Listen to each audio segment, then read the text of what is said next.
മൂകാംബിക मन्दिरगमनमार्गे प्रातःकाले एव अत्र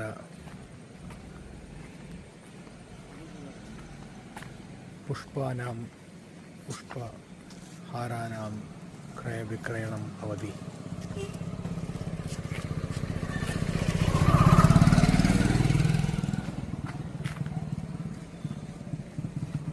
मल्लिकापुष्पं, पाटलपुष्पं, तदनन्तरं पुष्प कुसुम जप हार विक्रयणं भवति। प्रातःकाले जनाः मन्दिरं गच्छन्तः सन्ति। अहमपि गच्छन् अस्मि। इदानीं तु समयः 5:30।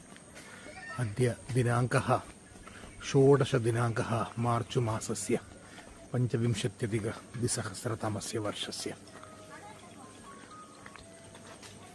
पश्यतु, मार्गमध्ये सर्वत्र पुष्पमाला विक्रयणं भवति। धेनवः सन्ति, धेनुः अस्ति मार्गमध्ये, वृषभः अपि अस्ति। चायपानं कर्तुं सर्वत्र उद्घाटितमेव। महिलाजनाः सर्वे तु मल्लिका पुष्पमालां तेषां वेणी उपरि स्थापयित्वा गच्छन्तः सन्ति। इदानीं मन्दिरस्य पुरतः अस्मि।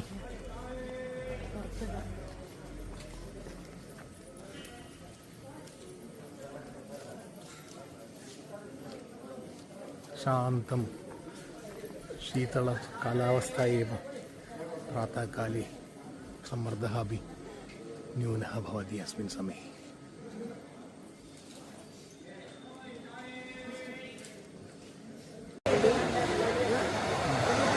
प्रातःकाले तु भक्तजनाः न्यूनमेव। अत्र ध्वजदर्शनं करोतु।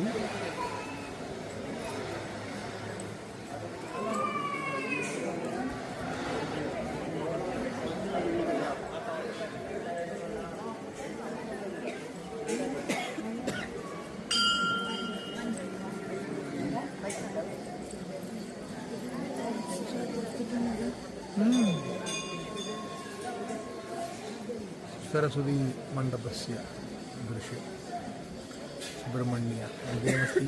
तत्र वीरभद्रः अस्ति। अन्य उपप्रतिष्ठाः मम दक्षिणभागे अस्ति। मुख्यमन्दिरम् अत्र अस्ति।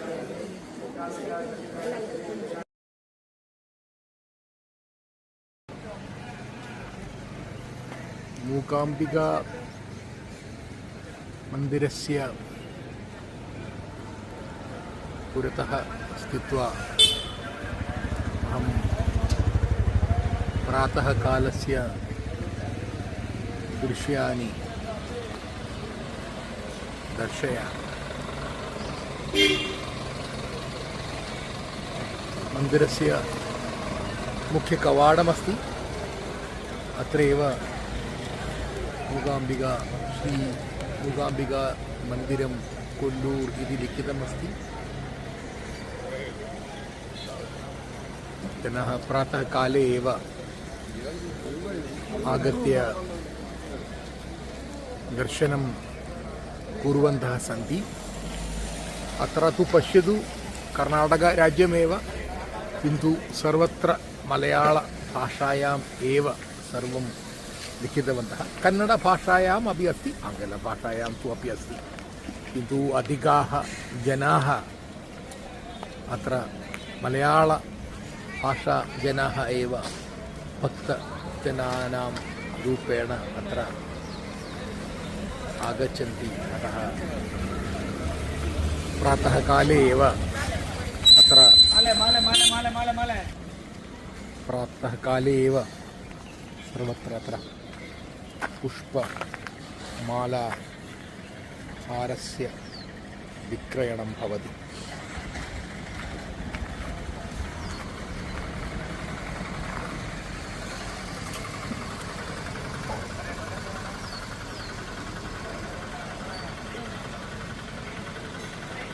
चन्द्रमसः दर्शनम्.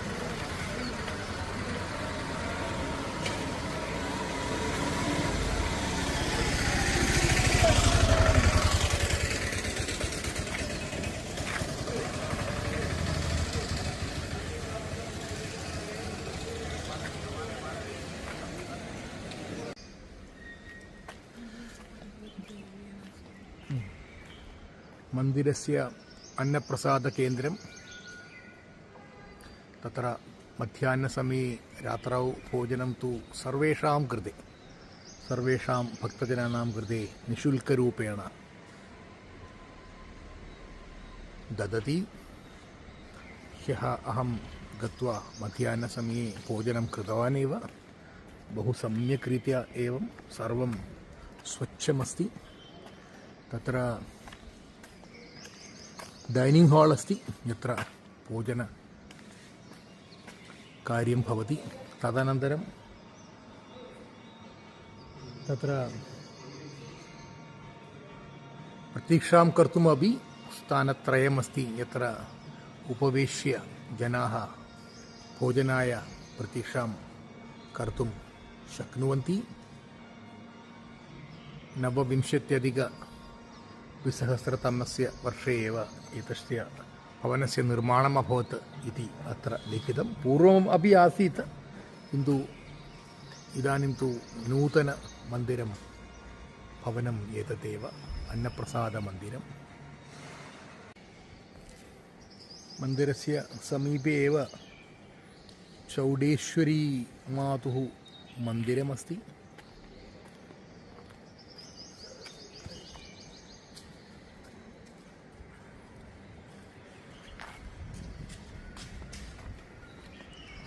इदानीं तु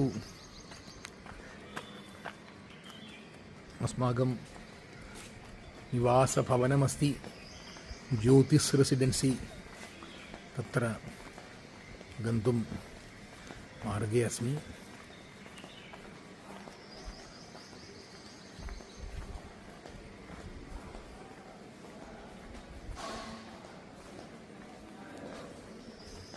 मूकाम्बिका देवी मन्दिरस्य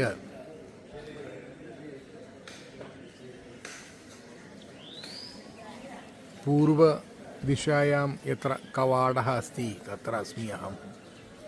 तत्र पश्यतु, एतत् सर्वं न्यूनातिन्यूनं 100-200 वर्ष पुरातनभवनमेव. मन्दिरस्य प्राङ्गणस्य एकं भवनं पश्यतु. सस्टेनेबिलिटी इदानीं जनाः वदन्तः सन्ति, किन्तु एतस्य अपेक्षया सस्टेनेबल् भवनं कुत्र अस्ति?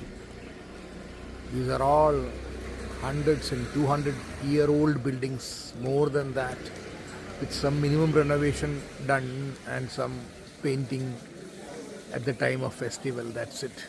And we talk about sustainability.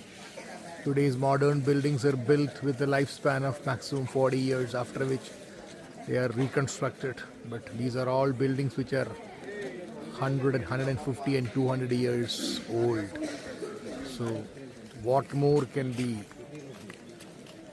examples of sustainability in our country and for the world actually. 40 वर्षपूर्वं यस्मिन् समये अहं मूकाम्बिका मन्दिरम् आगतवान्, मम मातुः अनुजा देवी भगिन्या सह, तस्याः कुटुम्बेन सह तस्मिन् समये आगतवान्. तस्य पुत्रः पुत्रद्वयम् आसीत्, विकासः नितिनः। तयोः सह अहम् आगतवान्। तस्मिन् काले तु अत्र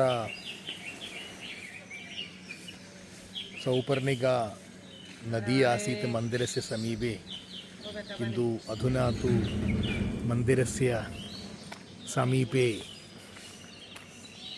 सौपर्णिका नदी एतादृशी अवस्था अस्ति। किन्तु एकः उक्तवान्, तस्मिन् काले एतादृशम् अत्र डेवलप्मेण्ट् न अभवत्, किन्तु इदानीन्तनकाले तु सर्वं मलिनम् अस्ति। किन्तु सौपर्णिका नदी कृते इदानीं तद् अत्र चेक् ड्याम् निर्माणं कृत्वा एतद् जलं सौपर्णिका नदीपर्यन्तं न गच्छति इति। अतः नदी तु इदानीं स्वच्छमेव, किन्तु पुरातनकाले अस्मिन् स्थाने एव सौपर्णिका नद्याः जलप्रवाहः आसीत्, किन्तु इदानीन्तनकाले सर्वं स्थगनम् अभवत् इति एकः अत्र पुष्पमालाकारः पुष्पविक्रयणं यः करोति सः उक्तवान्। एषः एव। धन्यवादः।